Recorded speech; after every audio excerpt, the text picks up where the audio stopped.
Oke, baik. Bismillahirrahmanirrahim. Assalamualaikum warahmatullahi wabarakatuh. Perkenalkan, nama saya Waode Asmiani dengan NIM Ki1A1196061 dari kelas ITPB 2019 dari jurusan Ilmu dan Teknologi Pangan Fakultas Pertanian Universitas Halu Oleo. Pada video kali ini saya akan menjelaskan tentang mikroba dalam fermentasi nata de rice. Nah, di sini dapat kita lihat ada sebuah gambar, yaitu gambar dari produk nata de rice.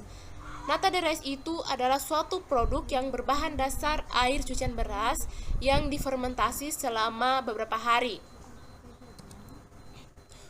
Untuk bahan baku yang digunakan dalam pembuatan nata de rice adalah air cucian beras. Selaput beras merupakan sumber vitamin B1 atau tiamin yang penting dalam metabolisme tubuh serta dikenal sebagai zat antiberi. Di samping itu, air cucian beras cukup banyak mengandung karbohidrat, protein, dan mineral yang terbawa dari selaput beras ketika dicuci. Untuk bahan lain dalam pembuatan nata de rice adalah asam asetat glasial, biakan murni bakteri Acetobacter sillinum, glukosa, dan amonium sulfat. Jadi, air cucian beras itu mengandung sekitar 21,89% glukosa dan 19,70% karbohidrat. Selebihnya adalah kandungan vitamin dan mineral lainnya dalam beras yang ikut terkikis pada saat melakukan proses pencucian beras. Air cucian beras yang ada dalam media fermentasi mengandung karbohidrat yang dibutuhkan dalam pembentukan kofaktor enzim yang dihasilkan oleh Acetobacter sillinum, sehingga campuran gula dan air cucian beras merupakan konsentrasi yang optimum untuk pertumbuhan bakteri Acetobacter sillinum, sehingga kegiatan metabolismenya mencapai taraf paling tinggi dengan waktu fermentasi yang singkat dan dapat menghasilkan produk nata de rice yang tebal. Seperti yang dijelaskan sebelumnya, untuk dalam pembuatan nata ada bakteri yang berperan, yaitu bakteri Acetobacter sillinum. Bakteri ini menyukai kondisi asam dan memerlukan nitrogen dalam stimulasi aktivitasnya. Jadi nata adalah selulosa hasil sintesis gula oleh bakteri Acetobacter sillinum yang berbentuk agar berwarna putih dan mengandung air sekitar 98%. Untuk mikroba yang aktif dalam pembuatan nata adalah bakteri pembentuk asam asetat atau Acetobacter sillinum tadi. Mikroba ini dapat merubah gula menjadi selulosa. Jalinan selulosa inilah yang membuat nata terlihat putih. Dalam pertumbuhan bakteri Acetobacter sillinum dipengaruhi oleh beberapa faktor, misalnya tingkat keasaman, suhu. Suhu untuk pertumbuhan Acetobacter sillinum berkisar antara 28 sampai 31 derajat Celcius, dan suhu optimum untuk menghasilkan selulosa mikrobial yaitu pada suhu 30 derajat Celcius. Jika suhu yang digunakan melebihi suhu optimum, dapat mengakibatkan kerusakan struktur protein dan DNA yang memegang peranan penting atau peranan kunci dalam metabolisme pertumbuhan sel. Selanjutnya, yang mempengaruhi faktor pertumbuhan bakteri Acetobacter sillinum yaitu lama fermentasi, sumber nitrogen, sumber karbon, dan konsentrasi starter atau bibit.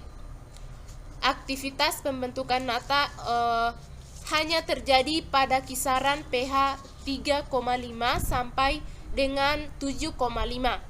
Asam asetat glasial yang ditambahkan ke dalam medium dapat berfungsi menurunkan pH medium sehingga tercapai pH optimal yaitu sekitar pH 4. Sementara suhu yang dapat digunakan untuk pembuatan nata yang baik, yaitu pada suhu 30 derajat Celcius. Nah, di sini ada taksonomi dari bakteri Acetobacter Silinum.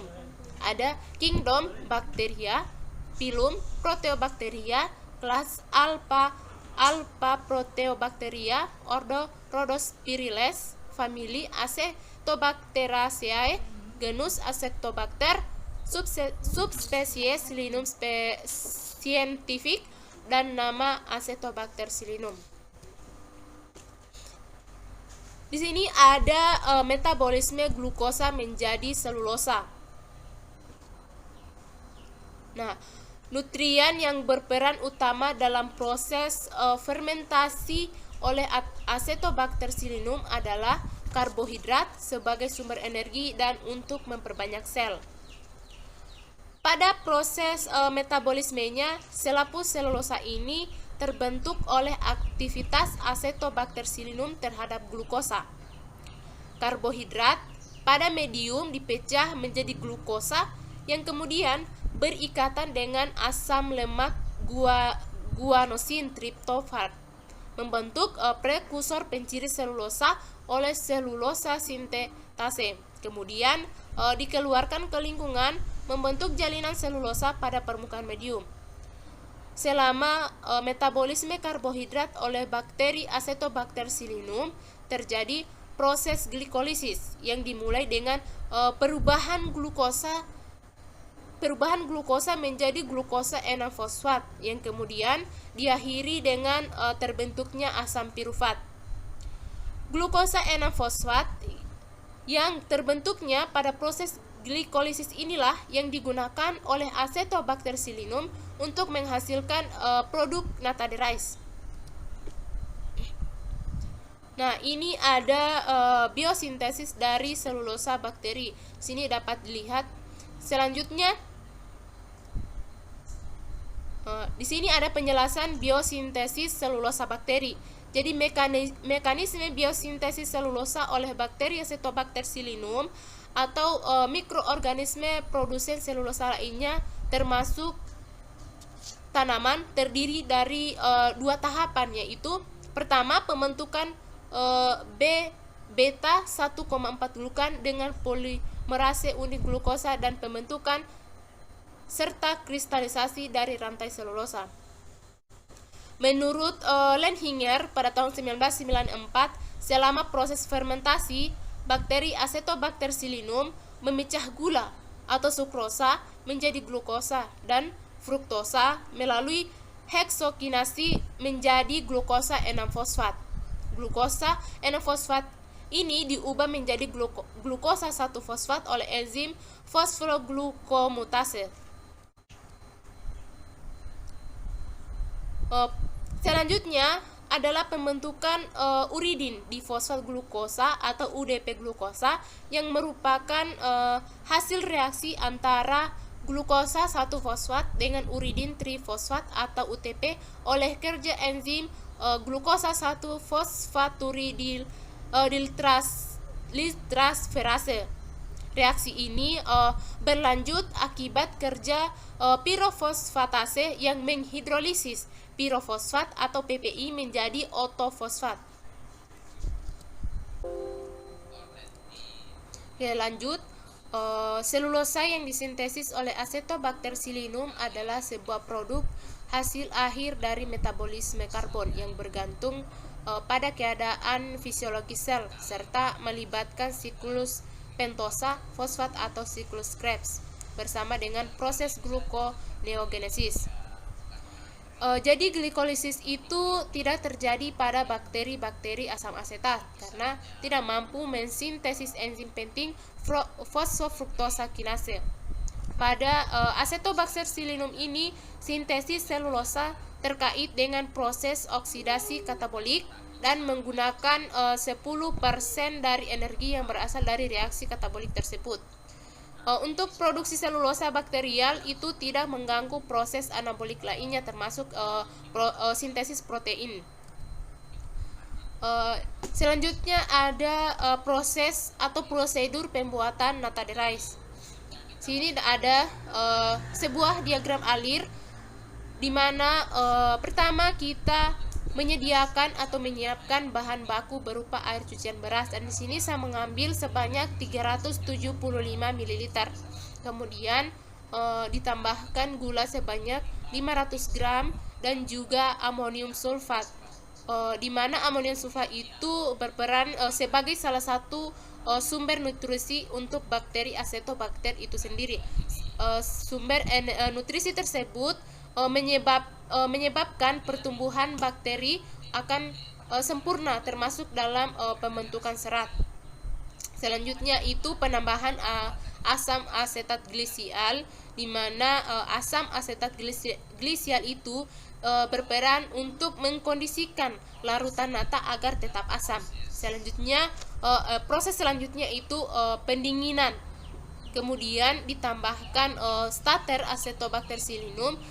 Setelah penambahan starter Acetobacter sillinum itu ditutup secara aseptis dan diinokulasi selama 14 kali 24 jam pada suhu ruang.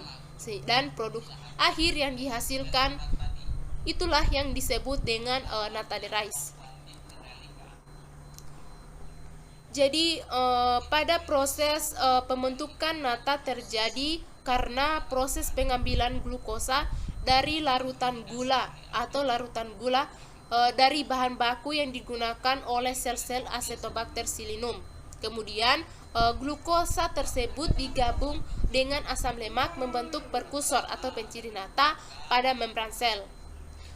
Perkusor ini atau penciri nata ini selanjutnya dikeluarkan dalam bentuk ekskresi dan bersama enzim mempolimerisasikan glukosa menjadi selulosa material di luar sel. Komponen ini akan membentuk jaringan mikrofibril yang panjang dalam cairan fermentasi. Gelembung-gelembung karbohidrat atau CO2 yang dihasilkan selama fermentasi mempunyai kecenderungan melekat pada jaringan ini, sehingga menyebabkan jaringan ini terangkat ke permukaan cairan. Selanjutnya penggunaan Acetobacter dalam pembuatan nata de rice mempunyai sifat yang spesifik. Bakteri ini mempunyai kemampuan untuk membentuk selaput tebal pada permukaan cairan fermentasi, yang ternyata komponen-komponen itu menyerupai selulosa, dan komponen inilah yang disebut sebagai nata. Nah, ini untuk sumber referensi yang saya ambil dalam materi yang saya sampaikan pada video kali ini. Ada 4 referensi. Yang pertama ada dari skripsi judul Pengaruh Konsentrasi Gula Kelapa dan Starter Acetobacter sillinum terhadap kualitas fisik dan kimiawi nata de rice. Kemudian ada skripsi lagi penentuan glukosa dan waktu fermentasi terhadap ketebalan nata de rice. Kemudian selanjutnya jurnal fermentasi sampah buah nanas menggunakan sistem kontinu dengan bantuan bakteri Acetobacter sillinum. Dan yang terakhir yaitu jurnal tentang pembuatan nata de rice dari air cucian beras dalam beberapa konsentrasi dengan bakteri Acetobacter sillinum. Oke, baik, terima kasih. Mungkin itu saja materi yang dapat saya sampaikan pada kesempatan ini. Mohon maaf apabila ada kesalahan. Wassalamualaikum warahmatullahi wabarakatuh.